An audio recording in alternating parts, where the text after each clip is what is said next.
Dapatnya apa? Green card langsung, permanent Nice. resident. Nah ini waktunya itu 10 tahun langsung.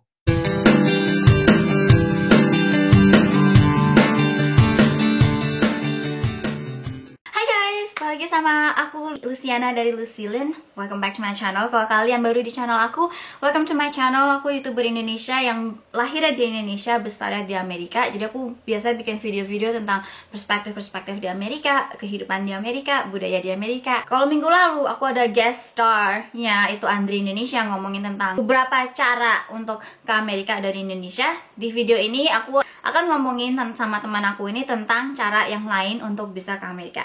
Jadi, without further ado, let's just get to the video. Hai guys, di sini aku sama Felix dari Just Felix, YouTuber Indonesia juga di San Francisco. Jadi kita deket nih sebenarnya, cuma karena masih COVID-19, jadi ini mesti pakai Zoom video ya.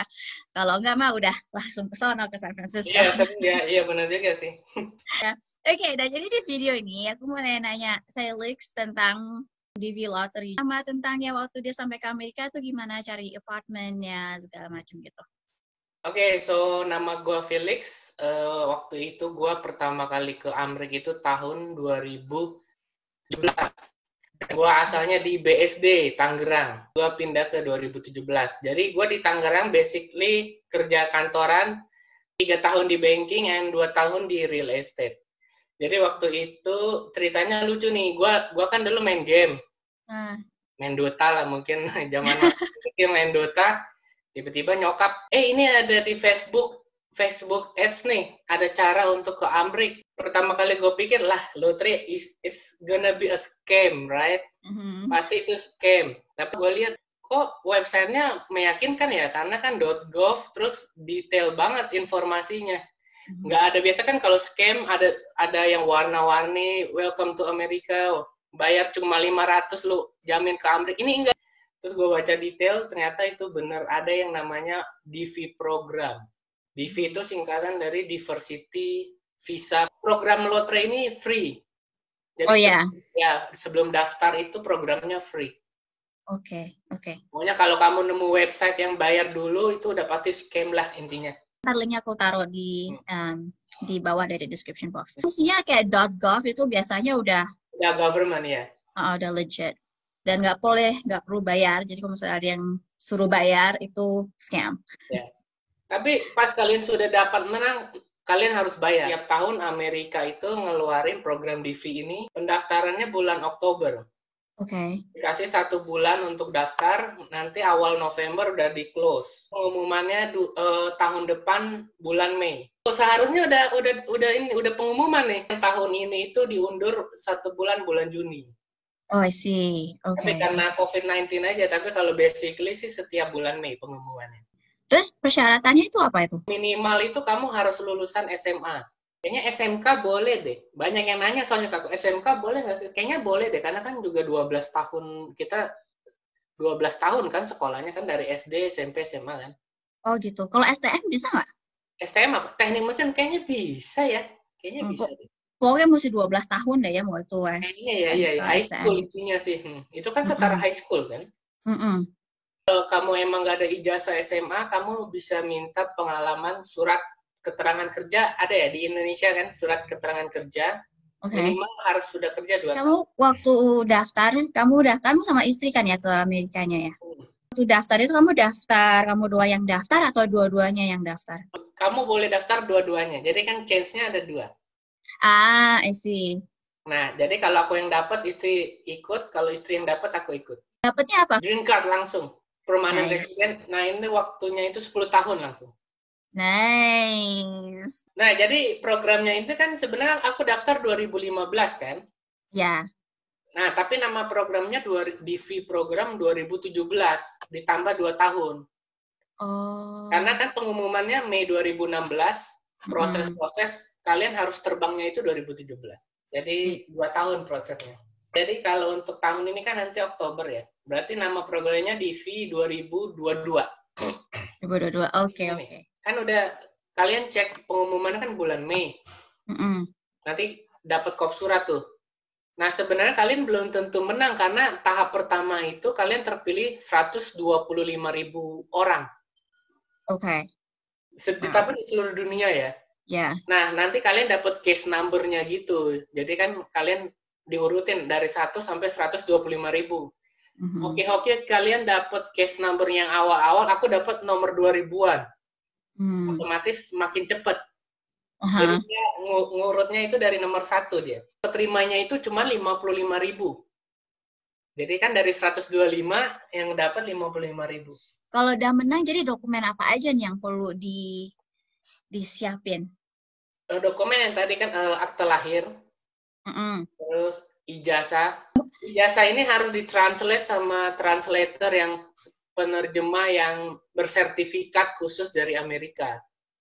Oh, oke. Terus nyari translatornya gimana? Di websitenya, dia banyak listnya, ternyata banyak translatornya udah pindah lah, atau udah nggak ada lah, atau nggak Hah. ada. Jadi kita cari satu-satu hunting gitu. Oh, oh, wow. Ada berapa panjang tulisnya tuh? Listnya ada ratusan loh. Jadi kan aku pilih-pilih aja nih yang deket domisili mana, baru aku telepon. Oh, tapi mesti satu-satu gitu dicekin. Iya, Ya iya. juga, gila. Getok harganya mahal. Kamu mau hari ini jadi per lembar bisa 300.000. Oh my gosh. Aku bilang aku nggak butuh cepet. Terus aku cari, aku dapat yang murah 150.000 tapi per lembar.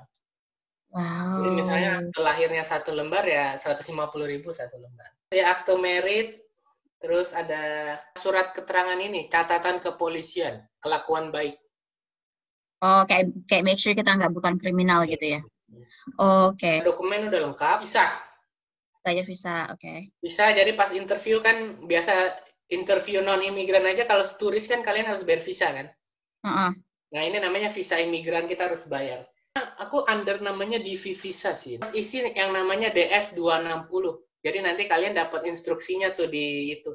Suruh isi data kalian Oke. lengkap di websitenya dia. Website Oke. Amerika.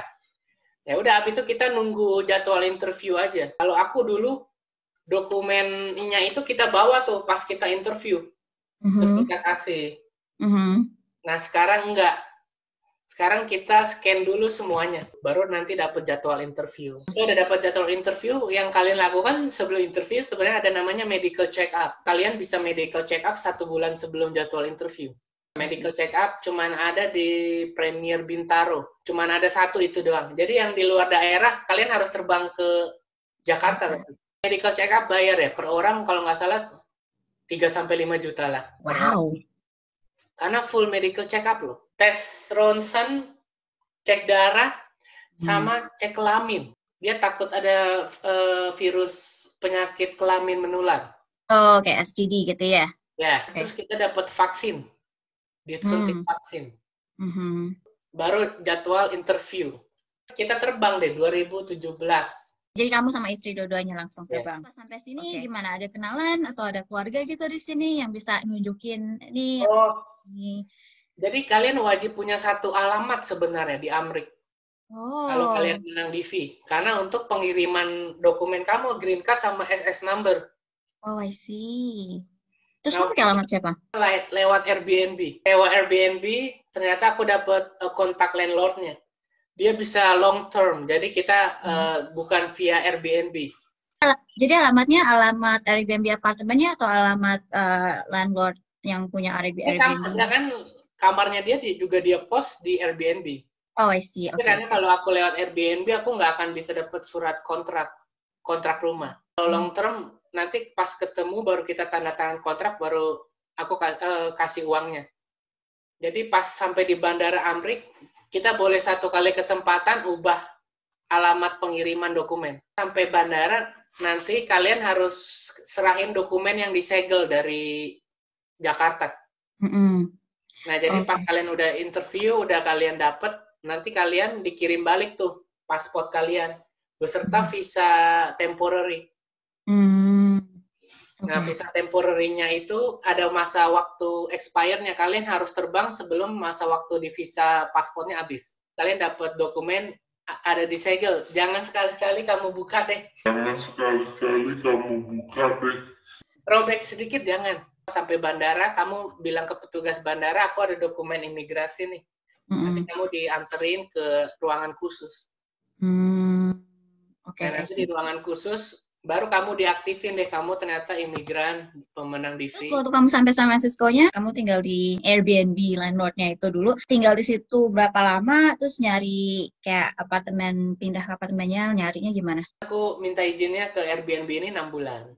Kontraknya jadi cuma 6 bulan. Ada temen di sini kan, ada istri punya sepupu, teman baiknya ternyata tinggal di SF juga. Kalau misalnya orang Indonesia yang nggak kenal, misal keluarganya nggak kenal siapa-siapa di Amerika, basically Susah ya lah. mesti cari teman. Temennya teman, keluarganya keluarga, SKSD lah. Iya. Dekat.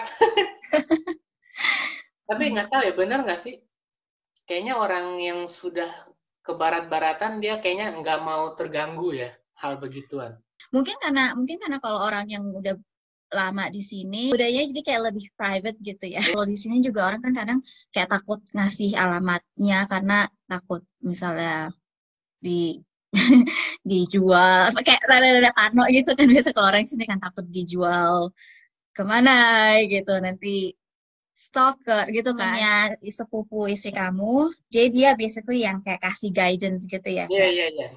cari apartemen. Nah, Awal pindah itu bukan apartemen, itu sharing room. Oke, room sharing, oke. Room sharing, jadi sebenarnya kalau kalian awal room sharing itu pilihan utama lah, karena kan nggak ribet prosesnya. Kalau yang apartemen itu ribet karena kan harus ada credit score kan.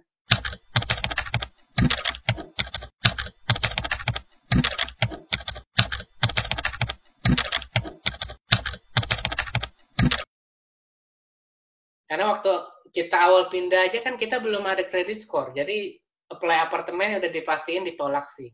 Iya, oke. Nah, jadi aku kan yang Airbnb itu dia nggak masalah, nggak ada credit score. Karena kan cuman landlord rumahan, bukan perusahaan kan, bukan realty agent kan. Iya. Nah, aku minta tolong sama yang sepupu istri punya teman baik, cariin dong ada nggak orang Indo atau orang apa yang sewain. Oh, ternyata ada satu. Nah, aku balik ke room sharing yang baru berarti. Oke, jadi masih room sharing, oke. Nah, landlordnya orang Indo. Oh, oke, nice. Nah, nice itu baik. Terus kita di situ 1 tahun. Oke. Nah, baru habis itu 1 tahun kita putusin untuk pindah ke apartemen lebih private kan. Nah, habis itu kita dapat di downtown San Francisco sih. Tenderloin daerahnya sketchy jadinya lebih turun harganya.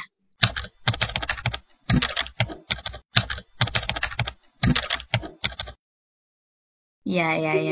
$200 dibanding neighborhood sebelahnya. San Francisco itu daerahnya ada daerah yang kriminalnya tinggi bisa dibilang ya. Itu kayak campur sama daerah-daerah yang kriminalnya rendah gitu.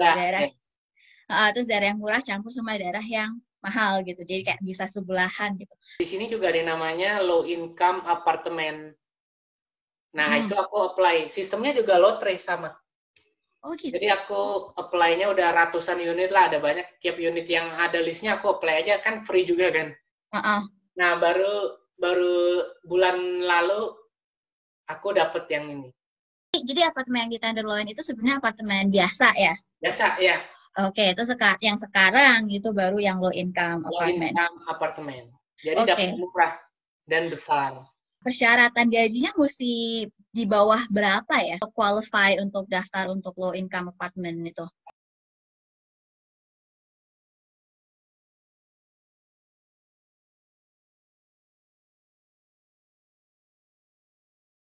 Kalau apartemen itu kan diundi, ternyata kita dapat nomor undiannya keluar, kita ditelepon nih.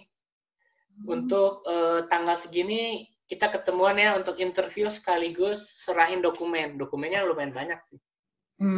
Nah, tapi kita nggak usah bahas dokumennya kali ya. Yeah. Nah, kita bahas untuk low income-nya. Nah, jadi ternyata tiap kasus keluarga itu low income-nya beda-beda. Oke. Nah, contohnya kayak aku kan cuma 2 orang, belum ada anak. Nah, itu low income-nya kalau nggak salah karena 2 orang, di bawah 59.000 deh per tahun. 2 klasifikasi nih. Ada yang satu di bawah 49.000 per tahun. Oke. Uang sewanya lebih murah, ada yang di bawah 59.000, uang sewanya lebih mahal dikit.